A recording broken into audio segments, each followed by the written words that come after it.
سلام علیکم. اسم من احمد مدثر عظیمی است. از صنف پنجم الف هستم.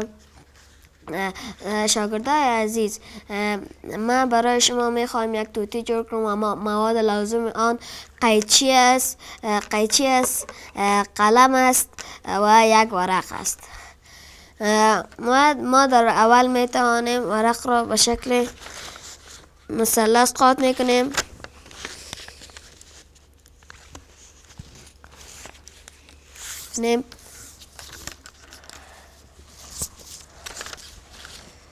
و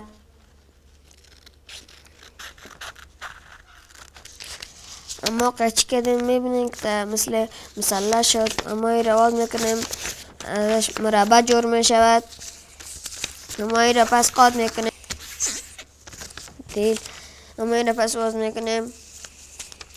اما این رو به شکل مستطیل دار میکنیم. این رو پس باز میکنیم، پشت دار میتیم، شکل مستطیل دار میتیمش و این رو ما از اونجا میگیریم اناتش میبینیم. اما کردیم. اما پس این دو طرفش اناتو میکنیم.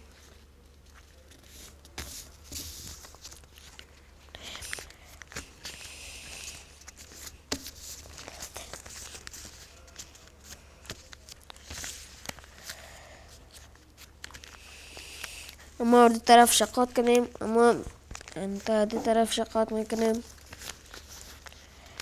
و این رو تا آخر پس باز میکنیم و این رو پس به شکل مثلث دار میتیم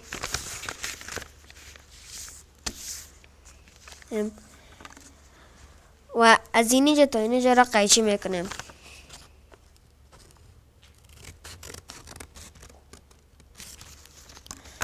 اما این را پس باز میکنیم. اما این را پس به شکل مستطیل دار میتیم. این را قاط میکنیم.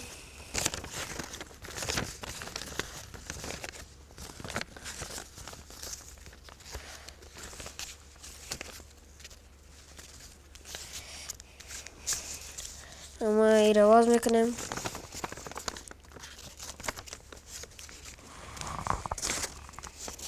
این را باز کردیم.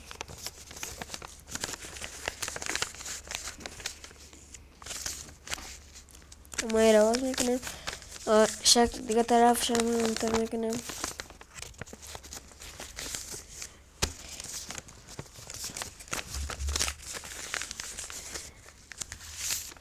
و کردیم یک طرف شنطه میکنیم و اینجا شنطه میکنیم.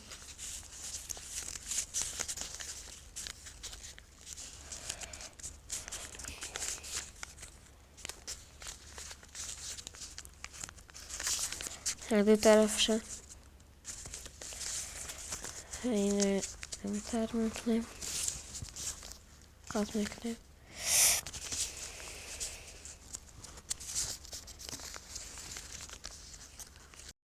نن د پوهنې بڼ نیولې دي ګلونه، بیا د خوشحالۍ دور دی، هر خوا تعلیم هر خوا درسونه، بیا د خوشحالۍ دور دی، هر خوا تعلیم هر خوا درسونه. نن د پوهنې بڼ نیولې دي ګلونه، بیا د خوشحالۍ دور دی، هر خوا تعلیم هر خوا درسونه، بیا د خوشحالۍ دور دی، هر خوا تعلیم هر خوا درسونه. نن په هر لور علم خور شو، نن په هر لور علم خور شو، رڼا رڼا مو هر یو کور شو، رڼا رڼا مو هر یو کور شو، د علم باغ ګور سمسور شو، د علم باغ. ما کردیم. اما میخوایم پایاش رو جا کنیم تا دست استاد شود.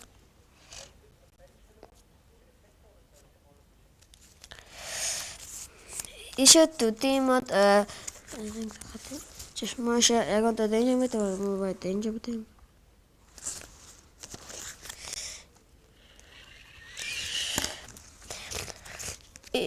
ایش توتی ما اگر شما میخواین جورش کنین از طریق همین ویدیو جورش کنین. این بود کارستی ما شاگردان را تا برنامه دیگر. خدا حافظ.